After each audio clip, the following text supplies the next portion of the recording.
ஜெய் ஸ்ரீ மாத்ரே நமக. ஜெய் குருதத், ஜெய் குரு பரசுராம். நமஸ்காரம். நான் கரூர்லேருந்து வல்சலா பணிக்கர், பிரசன்ன ஜோதிடர். இன்றைக்கி நம்ம 2025ஆம் ஆண்டு புத்தாண்டு பலன்கள் மீன ராசிக்கு எப்படி இருக்குன்னு பார்க்க போகிறோம். இப்போ நான் சொல்லக்கூடியது வந்து பொதுவான பலன்கள் தான். ஆனால் நீங்கள் 100% அக்யூரேட்டான பலன்கள் வேணும் அப்படின்னா வந்து உங்களுடைய இண்டிவிஜுவல் ஹாரோஸ்கோப்பில் கிரக நிலைகள்லாம் எப்படி இருக்குது, இப்போ என்ன தசாபுத்தி போயிட்டு இருக்குது, கோச்சாரத்தோடைய நிலைகள், இது எல்லாத்தையுமே நம்ம கால்குலேட் பண்ணி தான் 100% அக்யூரேட்டான பலன்களாக நம்ம கொடுக்க முடியும். இருந்தாலும் நான் சொல்லக்கூடியது 90% கரெக்டாக தான் இருக்கும். இந்த 2025ஆம் ஆண்டு எப்போ பிறக்குது அப்படின்னா மார்கழி மாதம் 16ஆம் தேதி, உத்திராட நட்சத்திரம் 1ஆம் பாதம், தனுசு ராசி, புதன்கிழமை பிரதமை தேதியில் இந்த வருடம் பிறக்குது. இந்த வருடத்தில் இந்த 2025ஆம் ஆண்டு நீங்கள் எடுக்கக்கூடிய அத்தனை முயற்சிகளுமே சக்ஸஸ் ஆகிறதுக்காக உங்களுக்காக நானும் அம்பாள் கிட்ட பிரார்த்தனை பண்ணிக்கிறேன். இந்த வருஷம் பிறக்கிற அந்த டைமில் வந்து உங்களுடைய ராசி அமைப்பு படி கிரகத்துடைய நிலைகளில் எப்படி இருக்குன்னு பார்க்கலாம். உங்களுடைய ராசியில் ராகுவும், 7ஆம் இடத்துல கேதுவும், 3ஆம் இடத்துல குருவும், 5ஆம் இடத்துல செவ்வாய் நீச்சமாயிருக்காரு, 9ஆம் இடத்துல புதன், 10ஆம் இடத்துல சூரியனும் சந்திரனும் இருக்காங்க, 12ஆம் இடத்துல வந்து சனியும் சுக்கிரனும் இருக்குது. இதுதான் வந்து அந்த வருஷம் பிறக்கிறப்போ உங்களுடைய பிளானட்டோட பொசிஷனுங்க உங்கள் ராசி அமைப்பு படி. பொதுவாக இந்த வருஷம் எப்படி இருக்குன்னா நிறைய நன்மைகள் தான், நிறைய மாற்றங்கள் வரப்போகுது. நன்மையோ தீமையோ நிறைய மாற்றத்துக்கு நீங்கள் தயாராகிக்கணும். இந்த 2025ஆம் ஆண்டில் பொதுவாக வந்து புதுசாக ஒரு கெரியரை நீங்கள் ஸ்டார்ட் பண்ணும்போது, புதுசாக ஒரு லைஃப்பை ஸ்டார்ட் பண்ணும்போது மாற்றம்ங்கிறது ரொம்ப அவசியமானது தான். அந்த மாற்றத்தை வந்து நம்ம நல்லபடியாக நமக்கு ஃபேவராக மாற்றிக்கிறது நம்ம கையில் தான் இருக்குது. சனி வந்து உங்களுக்கு இவ்வளோ நாளாக விரைச்சனியாக இருந்தார். ஃபஸ்ட்டு இந்த வருஷம் பிறந்தோடனே சனி தான் ஃபஸ்ட்டு பயிற்சி ஆகிறாரு. மார்ச் 29ஆம் தேதி வந்து சனி பயிற்சி ஆகிறாரு. ராகு கேது வந்து மே மாதம் 14ஆம் தேதியும், குரு வந்து மே 18ஆம் தேதியும் இந்த வருஷம் பயிற்சி ஆகுது. இந்த குரு இதெல்லாம் விட்டுருங்க, சனி வந்து ஜென்ம சனியாக மாறுது. இந்த வருஷம் பிறந்தோடனே இந்த மார்ச்சுக்கு அப்புறம் வந்து ஏப்ரல்னு வச்சுக்கோங்களேன், இந்த மே மாதம் ராகு கேது கீழே இறங்குது. கிட்டத்தட்ட 1 மந்த் வந்து பார்த்திங்கன்னா ராகுவும் சனியும் உங்களுக்கு இருக்குது. அந்த காலகட்டம் தான் கடுமையான காலகட்டம். அதை தாண்டிட்டாலே பெருசாக உங்களுக்கு வந்து ப்ராப்ளம்லாம் இருக்காது. ஏன்னா அது முக்கியமாக வந்து உத்திரட்டாதி பூரட்டாதி இந்த நட்சத்திரக்காரர்கள் ரொம்ப அதாவது மென்டலி வந்து ரொம்ப சிக்கடாக இருக்கிற மாதிரி அமைப்புகளை தோற்றத்தை உருவாக்கி கொடுத்துரும். பட் ஆனால் வந்து ஸ்ட்ராங்காக இருக்கணும். பொதுவாகவே மீனராசிக்காரங்க வந்து ரொம்ப ஸ்ட்ராங் மைண்டடு தான். எந்த பிரச்சனை வந்தாலும் புலம்பிட்டியாவது அதை சமாளிச்சிடுவீங்க. ஆனாலும் எந்த பிரச்சனையிலையும் சிக்காமல் ஈஸியாக வரக்கூடிய ஆட்களும் நீங்கள் தான். ஏன்னா உங்களுடைய ராசி அதிபதியே குரு தான். நீங்கள் மற்றவங்களுக்கு வழிகாட்டியாக தான் இருப்பீங்க. அதனால் உங்களுக்கு வரக்கூடிய பிரச்சனைகளை ஈஸியாக ஹேண்டில் பண்ண முடியும். மற்றவங்களுடைய பிரச்சனைகளை கேட்டு இந்த பிரச்சனை வந்தால் இப்படி தான் பண்ணணும்னு உங்களுக்கு ஈஸியாகவே இயற்கையாகவே தெரிஞ்ச அமைப்பு தான். இந்த ஜென்ம சனி வந்து பெரிய லெவலில் வந்து நன்மை அப்படின்னு நான் சொல்ல மாட்டேன். இந்த ராகு கேது பயிற்சிக்கு அப்புறம் உங்களுக்கு ஓரளவு இந்த டிப்ரெஷன், மைண்டு டிப்ரெஷன் அப்படிங்கிறது குறையும். ஆனால் இந்த ஜென்ம சனி என்னென்னா சோம்பேறித்தனமாக்கும், நிறைய அலைச்சல்களை கொடுக்கும். ஒரு காரியத்தை எடுத்தோடனே சக்ஸஸ் பண்ண விடாது. 2-3 டைம் ட்ரை பண்ணதுக்கப்புறம் தான் சக்ஸஸ் பண்ண விடும். அதே நேரத்தில் சோம்பல் அதிகமாக இருக்கும். உடல் ரீதியாக வந்து கொஞ்சம் மாற்றங்களை கொடுக்கும். உடல் ரீதியாக என்னென்னா சோம்பேறியாக்கி விடும். ஒரு மைண்டு வந்து சுறுசுறுப்பாக இருக்கும், ஆனால் உடல் அதுக்கு ஒத்துழைக்காது. உடல் ஒத்துழைச்சுன்னா மைண்டு ஒத்துழைக்காது. இந்த மாதிரி முன்னுக்கும் பின் முரணான ஒரு செயல்களை தான் இந்த சனி செய்வார். ஆனால் உழைப்புக்கேற்ற பலனை உறுதியாக கொடுத்துருவார். இது எல்லாமே பீட் பண்ணி வரதில் தான் உங்களோடது இருக்குது. மீனராசியை பொறுத்த வரைக்கும் ஒரு விஷயத்தை நினச்சிட்டிங்கன்னா அதை சக்ஸஸ் பண்ணாமல் விடவே மாட்டீங்க. இந்த ஜென்ம சனி பெரிய லெவலில் உங்களுக்கு பெருசாக பாதிப்பை உண்டு பண்ணிட மாட்டார். உங்கள் ராசிக்கு வந்து அவர் 12ஆம் அதிபதியாக இருந்தாலும் கூட 11க்கும் அவர் தான் அதிபதி. அப்போ வந்து விரயம் மட்டும் கிடையாது, லாபத்தையும் உறுதியாக உங்களுக்கு கொடுப்பாரு. உங்கள் ராசியில் இருந்து அவர் 10ஆம் இடத்தை பார்க்குறாரு. 11ஆம் அதிபதி 10ஆம் இடத்தை பார்க்குறது ஒரு நன்மை தான். தொழில் மூலிமா நல்ல லாபம் வரும். புதுசாக தொழில் தொடங்குறதுக்கு உண்டான அமைப்புகளையும் ஏற்படுத்தி கொடுப்பாரு.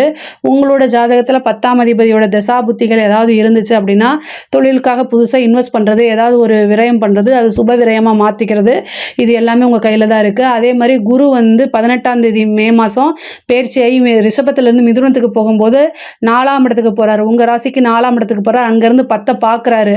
அப்போ தொழிலுக்காக நிறைய நன்மைகள் நடக்கும். 12ஆம் இடத்தையும் பார்க்கறனால தொழிலுக்காக இன்வெஸ்ட் பண்ணுறது, அதே மாதிரி தொழிலுக்காக விரயங்கள் பண்ணுறது, சுப விரயமாக பண்ணுறது, இந்த மாதிரி விஷயங்கள்லாம் நடக்கும். முக்கியமாக வந்து தொழிலுக்காக வண்டி வாகனங்கள் வாங்குறது, இடம் வாங்குறது இந்த மாதிரி நிகழ்வுகள் உங்களுக்கு நடக்கும். புதுசாக பார்ட்னர்ஸ் போடுறதுக்கு உண்டான அமைப்புகள் தானாக தேடி வரும். தொழில் மூலிமா நல்ல லாபம் கிடைக்கும்.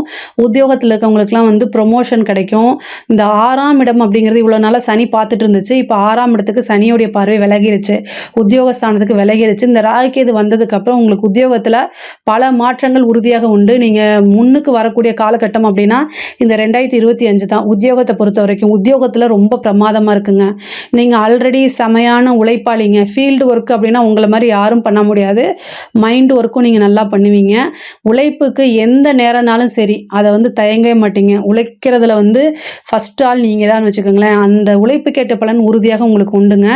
இந்த வருஷம் வந்து உத்தியோகத்தில் உங்களுக்கு நிறைய ப்ரொமோஷன் கிடைக்கும். ஒரு நல்ல திடீர் அதிர்ஷ்டம் கிடைக்கும். அதே மாதிரி உத்தியோக ரீதியாகவும் சரி தொழில் ரீதியாகவும் சரிங்க. நீங்கள் வெளிநாடு போகிறதுக்கு உண்டான அமைப்பு. ஏன்னா 12ஆம் இடத்துக்கு ராகு வருது. அப்போ வந்து வெளிநாடு, வெளி மாநிலம், வெளியூர் இதெல்லாம் பிரயாணம் பண்ணுறது, அதுக்காக அலையிற மாதிரி இருக்கும். நீண்ட தூர பிரயாணங்கள் வந்து உங்களுக்கு அலைச்சல் இந்த மாதிரி ஏற்படுத்தினாலும் அது மூலிமா ஆதாயம் பெனிஃபிட்லாம் உங்களுக்கு உறுதியாக உண்டு. 10ஆம் இடத்துக்கு சனியோடைய பார்வை இருக்குது. தொழிலில் அதிகமான கவனத்தை செலுத்துங்க. ஒன்றுக்கு மேற்பட்ட விஷயங்களை நீங்கள் பண்ணும்போது தான் உங்களுக்கு சக்ஸஸ் கிடைக்கும். ஃபஸ்ட் அட்டம்ப்ட்லேயே வந்து ஒரு விஷயத்தை சக்ஸஸ் பண்ண முடியாது. அதனால் நீங்கள் அதை வந்து பேசி பேசியோ அல்லது உங்களுக்குள்ளே செல்ஃபாக மோட்டிவேட் பண்ணி உங்களோட மைண்டுக்கு கொண்டு போய் வச்சுட்டீங்க அப்படின்னாலே எந்த வித பிரச்சனையும் கிடையாது. அதே மாதிரி படிக்கக்கூடிய மாணவர்களுக்கு வந்து படிப்பில் வந்து நல்ல ஆர்வம்லாம் வந்துடும். ஆனால் இந்த ஜென்மசனி வந்து சோம்பேறித்தனம், அலட்சியத்தை உண்டு பண்ணிடும். இயற்கையாக ஒரு விஷயத்தை நீங்கள் வந்து படித்த உடனே அதை மக்கப்லாம் பண்ண மாட்டீங்க. ஒரு வாட்டி ரீட் பண்ணி அதில் என்ன சாராம்சமோ அதை புரிஞ்சிட்டு அதை நீங்கள் ஓனாக எழுதக்கூடிய அமைப்பு தான். ஆனால் அதை வந்து இந்த ஜென்மசனி பண்ண விடாது. அதனால் வந்து படிப்பில் வந்து நல்ல ஆர்வம் வரணும். ஆனால் 4ஆம் இடத்துக்கு குருவோடைய பயிற்சி வரனால 4ஆம் இடத்துக்கு வந்து குரு அனுகிரகம் இருக்குது. அதனால் நீங்கள் நினச்ச ரிசல்ட் எடுக்க முடியும். ஆனால் கூடுதலாக உழைப்பை போடுங்க. 10ஆம் இடத்துக்கு வந்து குருவோடைய அனுகிரகம் இருக்குது. 4லேருந்து 10 பார்க்குது. படித்து முடித்தோன்னே வேலை நிறைய பேத்துக்கு கிடைக்கும். நல்ல பிளேஸ்மெண்ட் ஆகிறதுக்கு உண்டான அமைப்பு இருக்குது. பொதுவாக வந்து மீனராசிக்காரங்க ரொம்ப முக்கியமாக இருக்க வேண்டியது வந்து தேக ஆரோக்கியத்தில். குரு வந்து 4லேருந்து வந்து உங்களுக்கு அஷ்டமத்தை பார்க்குறாரு. அதே நேரத்தில் 12ஆம் இடத்தை பார்க்குறாரு. உடல் ரீதியான மருத்துவ செலவுகள் வர்றதுக்கு உண்டான அமைப்புகள் இருக்குது. மருத்துவ விரயம், அதாவது முக்கியமாக வந்து பங்குனி மாதம் ரொம்ப கவனமாக இருக்கக்கூடிய மாதமாக இருக்குது. அதனால் ரொம்ப ரொம்ப பார்த்து நடந்துக்குங்க. சர்ஜரி இந்த மாதிரி அமைப்புகள் காமிக்குது. அதனால் பார்த்து இருந்துக்குங்க. வண்டி வாகனங்களில் போகும்போது கவனமாக இருங்க. ஏதாவது ஒரு ப்ராப்ளம்னா நீங்களாக செல்ஃபாகவே மெடிசன் எடுத்துக்காமல் டாக்டர்கிட்ட கலந்து ஆலோசித்து அதுக்கு உண்டான ட்ரீட்மெண்ட்டை பாருங்கள். 1000 500ல் செலவை முடிக்கிறதுக்கு பாருங்கள். லட்சக்கணக்கில் இழுத்து விட்றாதீங்க. ஏன்னா 8ஆம் இடத்துக்கு பார்க்குது. அதனால் பெண்களை பொறுத்த வரைக்கும் இது சூப்பரான காலகட்டம். நிறைய நன்மைகள்லாம் நடக்க போகுது. நிறைய விஷயங்கள் உங்களுக்கு சக்ஸஸை தான் கொடுக்க போகுது. புதுசாக வந்து ஒரு ஜாப் கிடைக்கும். இல்லை புதுசாக நீங்கள் வேலைக்கு போகணுன்னா இவ்வளோ நாளாக பர்மிஷன் கிடச்சிருக்காது. ஏதாவது ஒரு தடை, ஒரு ரெஸ்பான்சிபிலிட்டி, அதனால் அதை மீறாமல் இருக்கிறது, இந்த மாதிரி விஷயங்கள்லாம் நடந்திருக்கும். பட் ஆனால் இப்போல்லாம் வந்து உங்களுக்கு ரிலாக்ஸேஷன் கிடச்சிரும்.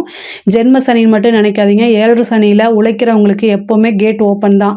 அதனால் ரொம்ப ரொம்ப நன்மைகள் தான் நடக்கும். புதுசாக நீங்களாக ஒரு ஓன் பிஸ்னஸாக இருக்கிறது, உமன் ஆண்டர்பிரனராக இருக்கிறது, இது எல்லாமே சக்ஸஸ் பண்ணக்கூடியது. நிறைய பணம் சம்பாதிக்கக்கூடிய காலகட்டம் இந்த 2025 அப்படின்னு வச்சுக்கோங்க. புது முயற்சிகள் எல்லாமே உங்களுக்கு சக்ஸஸை தான் கொடுக்குங்க. மீன ராசியை பொறுத்த வரைக்கும் பெண்கள் வந்து அஷ்டமத்தை வந்து பார்த்திங்கன்னா யார் பார்க்குறான்னா குரு பார்க்குறாரு. அதாவது அஷ்டமஸ்தானம்ங்கிறது மாங்கல்ய ஸ்தானம். கணவருடைய தேக ஆரோக்கியத்தில் கவனமாக இருக்கணும். கணவன் மனைவியுடைய சண்டை சச்சரவுகள் வரத்துக்கு உண்டானது, மிஸ் அண்டர்ஸ்டாண்ட் ஆகி பிரியறதுக்கு உண்டானது, இது எல்லாமே இந்த சனியோடைய இதுவும் இருக்குது, குருவோடைய இதுவும் இருக்குது, பார்வையும் இருக்குது. அதனால் கொஞ்சம் அட்ஜஸ்ட் பண்ணி நடந்துக்கங்க. ஒரு தப்பு அப்படின்னா அந்த தப்பை நீங்கள் செய்யலைன்னா கூட ஆமாம் சாரி அப்படின்னு சின்ன ஒரு சென்டென்ஸில் முடிச்சிருங்க. அதுக்கு பெரிய ஈகோலாம் வச்சுட்டு இழுத்துட்ருக்காதீங்க. நீங்கள் கஷ்டப்படுறது, உழைக்கிறது, இவ்வளோ தூரம் கஷ்டப்படுறது எல்லாமே உங்களோட ஃபேமிலிக்காக. அதை புரிஞ்சு அந்த மனநிலையில் இருந்துக்கிட்டிங்கன்னா மட்டும்தான் இந்த வருஷத்தில் வந்து உங்களுக்கு ரிலேஷன்ஷிப்பில் எந்தவித பிரேக்கப்பும் இருக்காது. ஒரு சிலருக்கெலாம் வந்து லவ் சம்மந்தப்பட்ட பிரச்சனை பெரும் தலைவலியாக மாறும். அதிலிருந்து நீங்கள் மூவ் ஆன் பண்ணி தான் வரணும். அது பெரிய லெவலில் உங்களுக்கு சக்ஸஸை கொடுக்காது. இந்த வருஷம் வந்து பார்த்திங்கன்னா ரிலேஷன்ஷிப் பிரேக் அப்படிங்கிறதுல நம்பர் 1 அப்படிங்கிறது இந்த வருஷம் தான். எந்த அளவுக்கு நீங்கள் கெரியரில் வந்து நீங்கள் பெரிய லெவலில் சக்ஸஸ் பண்ணுறீங்களோ அதே நேரத்தில் ரிலேஷன்ஷிப்பில் நிறைய பிரேக் ஆகிறதுக்கு உண்டான வாய்ப்பு இருக்குது. சனி வந்து 7ஆம் இடத்தை பார்க்குறாரு. கணவன் மனைவியிடையே ஒற்றுமை இருக்கணும். அதாவது கல்யாணம் ஆகிறதுக்கு முன்னாடி நம்ம எத்தனை வேணால் வந்து பிரியலாம், எத்தனை தடவை வேணால் பிரியலாம். கல்யாணம் ஆகிட்டா நமக்குன்னு ஒரு குழந்தை குட்டி வந்துருச்சுன்னா அவங்க நம்மளே தான் ஃபாலோ பண்ணுவாங்க. அதை நீங்கள் மனசில் வச்சுட்டு இது பொதுவாகவே அனுசரித்து போகிறது ரொம்ப ரொம்ப நல்லது. அரசியல் சம்மந்தப்பட்டவங்களுக்கு சூப்பரான காலகட்டம். அரசியல் யாருக்கு நல்லா இருக்கோ இல்லையோ, மீன ராசியில் இருக்கக்கூடிய அரசியல்வாதிகளுக்கு சூப்பரான டைம் அப்படின்னு சொல்லலாம். ஏன் அப்படின்னா முக்கியமாக 7 சனியில் தான் வந்து பார்த்திங்கன்னா மக்களுடைய சப்போர்ட் வந்து பெருந்திரளாக வரும். அரசியல்வாதிகள் எல்லாருமே வந்து அவங்களுடைய சக்ஸஸ் அப்படிங்கிறது வந்து 7 சனியில் தான் நடந்திருக்கும். எப்போல்லாம் சனி சந்திரனுக்கு தொடர்பு கொள்ளுதோ அந்த காலகட்டங்களில் எப்பவும் இல்லாத பெரிய லெவலில் மாற்றமும் முன்னேற்றமும் உறுதியாக உண்டு. பொதுவாக 7 சனி வந்து ஃபெயிலியரை கொடுக்குன்னு சொல்லுவாங்க. அப்படிலாம் கிடையவே கிடையாது. 7 சனி ஃபெயிலியரை கொடுக்காது. அந்த ஜென்ம சனியில் பெரிய லெவலில் மாற்றங்கள் கிடைக்கும். மக்களுடைய பெரும் ஆதரவு கிடைக்கும். பதவி ஸ்தானத்துக்கே குரு வந்து உட்கார்றாரு. ஒரு பெரிய பதவி கிடைக்கும். எலெக்ஷனில் ஜெயிக்கிறது கிடைக்கும். மாசாக ஜெயிக்கிறது கிடைக்கும். ஆனால் என்னென்னா பேசக்கூடிய வார்த்தைகளை நிறுத்தி நிதானமாக இருக்கணும். 12ஆம் இடத்துக்கு கூடிய ராகு, 6ஆம் இடத்துக்கு வரக்கூடிய கேது, இது எல்லாமே ஓகே தான். அரசியல்வாதிகளுக்கு சூப்பரான டைம் தான். அரசாங்க துறையில் இருக்கவங்களுக்கு வந்து ரொம்ப ரொம்ப கவனமாக இருக்கணும். ஏன் அப்படின்னா சனி வந்து நேர்மையாக இல்லைன்னா அதுக்குண்டான பனிஷ்மெண்ட்டை கொடுத்துருவாரு. ஆனால் உங்களுக்கு ப்ரமோஷன் வராமல் தடைபட்டுட்டு இருந்துச்சு இல்லையா, அது எல்லாமே இந்த டைமில் எதிர்பார்க்கலாம். 7ஆம் இடம் அப்படிங்கிறது வந்து ரொம்ப ரொம்ப அதாவது என்னென்னா நமக்கு வரக்கூடிய நிவர்த்தி. அதாவது குருவோடைய வீட்டில் சனி இருக்கார். அப்போ நியாயமான விஷயங்களுக்கு 100% அக்யூரேட்டான பலன்களை சனி கொடுத்துருவார். நீங்கள் என்னென்ன விஷயங்களா எனக்கு இந்த அநியாயம் நடந்துருச்சு, இதுக்கு நியாயமே கிடைக்கல அப்படின்னு எதிர்பார்த்துட்டு இருந்தீங்களோ அத்தனை விஷயத்துக்கும் உங்களுக்கு நியாயம் அப்படின்னு கிடைக்க போகுது. நீங்கள் கோர்ட்டு கேஸ்ன்னு அலைஞ்சிட்டு இருந்த விஷயங்கள்லாம் உங்களுக்கு நல்லபடியாக தீர்ப்பு ஃபேவராக மாறுறதுக்கு உண்டான அமைப்புகள் கிடைக்க போகுது. அதே மாதிரி கலைத்துறை சம்மந்தப்பட்டவங்களுக்குலாம் ரொம்ப சூப்பர். நல்ல எதையுமே யோசிக்காமல் உங்களோட டெவலப்மெண்ட் பற்றி மட்டும் யோசிங்க. பெரிய லெவலில் சக்ஸஸ் ஆகும். இந்த சனி சந்திரனுங்கிறது எந்த அளவுக்கு இது வந்து புணர்ப்பு தோஷமோ அதே அளவுக்கு மீடியா ஃப்ரேமில் வந்து பெரிய மாசம் உருவாக்கி விட்டுரும். அது முக்கியமாக உத்திரட்டாதி நட்சத்திரக்காரங்க, மீன ராசியில் இருக்கக்கூடிய உத்திரட்டாதி நட்சத்திரக்காரங்க கலைத்துறையில் சினிமா ஃபீல்டில் யாரெல்லாம் இருக்கீங்களோ அவங்களுக்குலாம் எழுதி வச்சுக்கோங்க. பெரிய லெவலில் சக்ஸஸ் ஆவீங்க. இது வந்து இந்த 2025 அப்படிங்கிறது உங்களுக்கு வாழ்க்கையில் மறக்க முடியாத வருஷமாக அமைய போகுது. 6ஆம் இடத்துக்கு வந்திருக்கக்கூடிய கேது வந்து உங்களுக்கு ஏதாவது ஒரு வியாதியை கொடுத்துரும். தேக ஆரோக்கியத்தில் கவனமாக இருக்கணும். அதே மாதிரி கோர்ட்டு கேஸ் வழக்குகளில் இருந்த பிரச்சனைகள்லாம் சால்வ் ஆகும். சொத்து வாங்குறதுக்கு உண்டான அமைப்பு இருக்கும். உங்கள் சொத்து மேலே ஏதாவது கேஸ் இருந்தாலும் அதுவும் சால்வ் ஆகும். கடன் சம்மந்தப்பட்ட பிரச்சனைக்கு வெள்ளி இந்த கேது தான்.